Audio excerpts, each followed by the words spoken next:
तो जैसा कि हमने लास्ट एपिसोड में देखा, जो लिू डोंग का फादर है यानी लिू जिंग, अब वो उसे कॉल करता है। उसकी मदर फ़ोन उठाती है और इस एपिसोड के स्टार्ट में बोलने लगती है कि हमने तुम्हें बोला था ना कि हमें अकेला छोड़ दो, फिर तुमने हमें कॉल क्यों किया।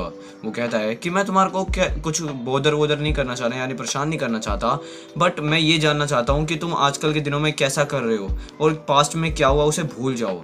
वो कहती है कि हम सही जा रहे हैं, हम बिल्कुल फ़ाइन हैं और आज के बाद हमें कभी भी कॉल मत करना, गुड बाय। हमारा लियो डोंग अपनी गेम में व्यस्त होता है। उसके बाद में जैसे ही वो फ़ोन रखता है तो बोलता है, फ्रेंड मुझे मार दो, मुझे कोई से भी रिग्रेट्स नहीं है।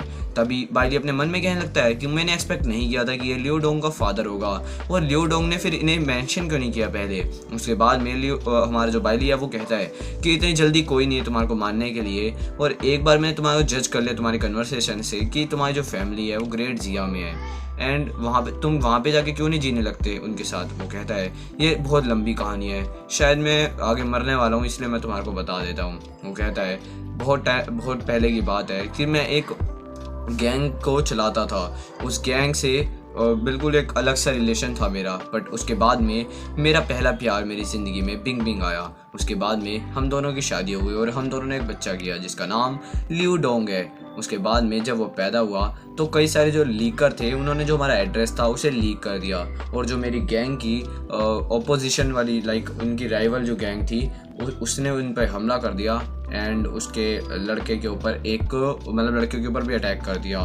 सो इन दी एंड बिंग बिंग उसे कहती है कि तुमने झूठ बोला मुझे पिछले 5 सालों से कि तुम कोई एक अच्छी जॉब कर रहे हो, बट तुम कुछ भी नहीं कर रहे थे, और देखो तुम एक गैंग के वो मेंबर, और तुमने इतनी ऐसा क्यों किया हमारे साथ। और वो कहती है कि तुमने तो लियो डोंग को ही प्रोटेक्ट नहीं कर पाए, आज के बाद हमें कभी मत मिलना। वो कहता है नहीं बिंग बिंग नहीं, मैं तुम्हें एक्सप्लेन करता हूँ, रुक जाओ। और वो कहती है नहीं, ये सब ओवर हो गया, अब हम कभी नहीं मिलेंगे। उसके बाद में वो कहता है कि उसके होने के बाद मैं यहाँ आ गया। यहाँ पे आने के बाद मैंने सोच लिया था कि मेरे को इतनी पावर चाहिए कि मैं एक दिन होल कंट्री अगर मेरे सामने हो और मेरे को अपनी फैमिली को बचाना हो तो मैं एक पूरी कंट्री से लड़ जाऊँ। और वो कहता है कि इसलिए मैं ऐसा करना चाहता था, बट अब मैं क्या बताऊं तुम्हारे को, मेरे पास इतनी पावर नहीं है और मैं अब अपने आप को मिसेरेबली फेल्ड समझता हूँ। उसके बाद में बाइली अपने मन में ही कहने लगता है, लियो डोंग इतने सालों से अपनी मदर के साथ जी रहा था और उसने मेरे को कहा था कि उसे बस मज़े के लिए जो ट्रेनिंग है मार्शल आर्ट्स वो सीखनी है, बट असलियत कुछ ऐसी है कि उसको अपनी फैमिली को प्रोटेक्ट करना होगा।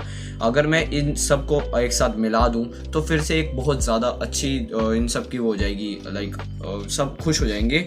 सो जिससे जो ये वाली फैमिली है इनकी लियो फैमिली, ये भी बहुत ज़्यादा पावरफुल है, ये मेरे पेरेंट्स को बचा सकती है। उसके बाद में वो कहता है लियो डोंग मेरा क्लोज फ्रेंड है और तुमने शायद मेरे को गलत समझ लिया, मैं तुम्हारी लाइफ जो अभी के लिए छोड़ देता हूँ, चलो पर तुम्हारे को मैं पनिशमेंट दूंगा, पर मैं तुम्हारी लाइफ छोड़ देता हूँ। और हाँ, तुम जो 8 कोर फोर्स ग्रैंड मास्टर हैं वो मेरे साथ ग्रेट जिया भेज दो, और जो कि मेरे पेरेंट्स जो हैं उनके साथ गार्ड करेंगे उनको। वो कहता है क्या तुम मेरे लड़के के दोस्त हो। वो कहता है हाँ, पर मैं तुम्हारे को लियो डोंग की वजह से नहीं छोड़ रहा।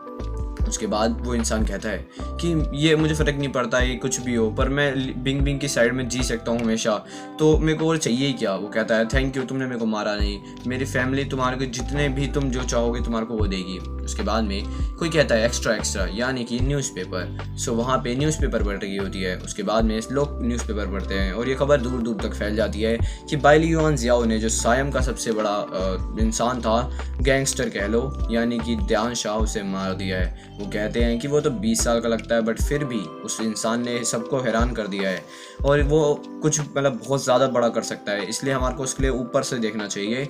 एंड दानशाह तो कुछ भी नहीं था। उसके बाद में वो कहता है कि अगर बाइली ने उसको मारा है तो मेरे हिसाब से कई सारे लोग जो होंगे वो और तैयार हो जाएंगे उससे फाइट करने को। अब हम कहीं देखते हैं कोई मिस्टीरियस पर्सन को या फिर लड़की को जो कि कह रही होती है कि जो बाइली युआन जियाओ है वो उसने लियो फैमिली के जो मेंशन है उसके अंदर आजकल जा रहा है, और जो लियो फैमिली का मास्टर है मुझे ऐसा लगता है कि अब वो नया चीफ बन गया है अंडरवर्ल्ड का। और यंग मास्टर, मुझे ये भी पता है कि जो लियो फैमिली है वो पिछले कुछ सालों में बहुत ज़्यादा ग्रो करी है।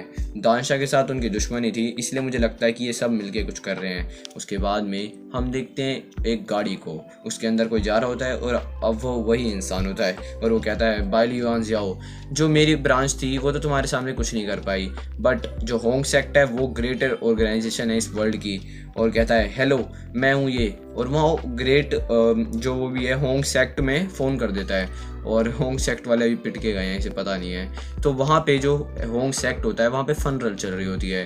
फनरल में कोई कह रहा होता है बाइली युआन जाओ, तुम्हें क्या लगता है ब्लैक ड्रैगन तुम्हारे को ऐसे ही छोड़ देगी? जब तुमने हमारे बॉस को मारा हम तुम्हारे को ऐसे नहीं छोड़ सकते। उसके बाद में हम देखते हैं उस शिप को जिससे बाइली अपने घर पे वापस जा रहा होता है। वो एक याच होती है जो कि ग्रेट जिया जा रही होती है। वहाँ पे बाइली बैठा होता है और कहता है हेलो, मैं अपनी वापस आ रहा हूँ ग्रेट जिया में, तो तुम हाइतान सिटी के जो पोर्ट है उस पर शाम के टाइम पे आ जाना 2 बजे करीब। उसके बाद में पीछे जो इंसान होता है जो उनके पेरेंट्स को हील कर रहा था वो बोलने लगता है कि वो अभी रिकवर्ड हो गए हैं विचक्राफ्ट स्पेल से, बट उनका जो ब्लड प्रेशर है वो कुछ दिनों के लिए हाई रहेगा, इसलिए वो अंडर स्ट्रेस नहीं होना चाहिए उस टाइम पे। और हाँ, तुम्हारे को एयरप्लेन को भी अवॉइड करना पड़ेगा जाना। वो कहता है कि मैं चलो फिर शिप से ही ट्रैवल कर लेता हूँ, मेरे पेरेंट्स की कंडीशन को देख के मुझे ज़्यादा टाइम लगेगा बट कोई बात नहीं, ग्रेट जिया तो मैं पहुँच ही जाऊँगा ना। और वो कहता है ये मुझे कोई फ़र्क नहीं पड़ता कि कोई कितना भी ताकतवर हो, बट मेरे को अपनी फैमिली की साइड में खड़ा रहना पड़ेगा एंड मैं उन्हें प्रोटेक्ट करके रहूँगा। उसके बाद में हम देखते हैं उसकी शिप के सामने एकदम अचानक से ऊपर से लाइट निकल रही होती है साइड से, लाइक एक आइलैंड से। उस आइलैंड पे जब वो आता है तो वो कहता है अच्छा ये तो वही जगह है जहाँ पे डार्क शेडो आइसलैंड था। और वो जब वहाँ पे उतरता है तो कहता है कि ये तो वही इंसान है ना जिसको मैंने डोंगिंग जो कह रहा था कि मैं डोंगिंग से आया हूँ, मैंने इसे मार दिया था पहले, सो इसे क्या जो वेव्स हैं वो यहाँ पे ले आई। उसके बाद में वो कहता है मैंने एक्सपेक्ट नहीं किया था कि ये स्पिरिचुअल रॉक्स जो होते हैं अपने साथ लेके जा रहा होगा। पर तभी हम देखते हैं जैसे वो रॉक्स निकालता है तो वहाँ पे एक घोस्ट होता है। वो कहता है इसके अंदर एक घोस्ट है, मैंने एक्सपेक्ट नहीं किया था कि नेचुरल घोस्ट जो है वो इस एरा में भी होगा। जो एक घोस्ट की स्ट्रॉन्ग यिन प्रॉपर्टीज़ होती हैं वो काम आ सकते हैं जू जिंग वू को, जो उसकी स्टूडेंट है, लाइक उसकी तलवार वाली जो भी है वो कहता है कि उसकी जो बॉडी है उसके लिए बहुत ज़्यादा ठीक होगी, इसलिए मैं ये जाके उसको दे दूंगा एंड उसकी प्रोग्रेस को भी देख लूँगा। बट इस इंसान ने ये वाले जो 5 स्पिरिचुअल रॉक्स हैं ये इसके पास थे। मुझे लगता है कि डोंगयुंग मुझे जाना पड़ेगा, ये काफ़ी मिस्टीरियस प्लेस है। 2 दिन बाद हम देखते हैं हाइतान सिटी के पोर्ट को। हाइतान सिटी के पोर्ट पे वहाँ पे जो दोनों मेजर होते हैं वो आ रखे होते हैं। वो कहते हैं वेलकम बैक मेजर जनरल बाइली। अब बाइली जो होता है वो कहता है कि मैं ऑलमोस्ट मारा गया था मेरी ट्रिप पे और मैं वापस आ गया हूँ, सो मेरे को ब्लैक वाटर कंपनी तो दे दोगे ना तुम? वो कहता है हा, तुम तो मार्शल गॉड ऑफ सायम के, तुम तो हमारी रिस्पेक्ट बढ़ा दी हमारे देश की, तुम्हारे को तो हम कंपनी देंगे ही देंगे, तुम्हारे को जो भी नाम रखना उसका रख लेना। उसके बाद में बाइली कहता है अंकल ल्यू मेरे को कुछ जनरल जू के साथ अकेले में डिस्कस करना है, तो क्या आप यहाँ से जा सकते हो? वो कहता है कि अच्छा मैं जा रहा हूँ, मैं तुम्हारे पेरेंट्स का देखभाल कर लेता हूँ। उसके बाद में हम देखते हैं कि जो इंसान होता है वो कहता है कि क्या तुमने सुना, तुम मतलब क्या तुमने सोचा कि तुम्हारी जो कंपनी है उसका तुम नाम क्या रखने वाले हो? मेजर जनरल बाइली वो कहता है उसका नाम होगा लिंग जियाओ सिक्योरिटी। उसके बाद में वो इंसान कहने लगता है अच्छा ये तो काफ़ी अच्छा नाम लगा है मुझे, और हाँ मैं एग्रीमेंट्स बना लेता हूँ। क्या तुम्हारे पास कोई फ्यूचर प्लान्स हैं जो तुमने सोचे उसको रिलेटेड? उसके बाद में बाइली कह रहा होता है कि नहीं, उसके अंदर इतनी जल्दी करने की कोई ज़रूरत नहीं है। मेरी ट्रिप ने मेरे को ये बता दिया कि मैं चाहे जितना भी ताकतवर हूँ पर जो मेरे आसपास के लोग होते हैं वो डेंजर में ही होते हैं, इसलिए मैं काफ़ी ज़्यादा जो ग्रैंड मास्टर के कोर फोर्स ग्रैंड मास्टर के जो बंदे हैं उन्हें सायम से यहाँ पे लेके आया हूँ। बट इससे मेरी गारंटी तो नहीं होती मेरे पेरेंट्स की, बट फिर भी मैं उन्हें ले आया हूँ एक विजिट के लिए। उसके बाद में एकदम से वो बोलता है सर, एंड हमारा एपिसोड ख़त्म हो जाता है।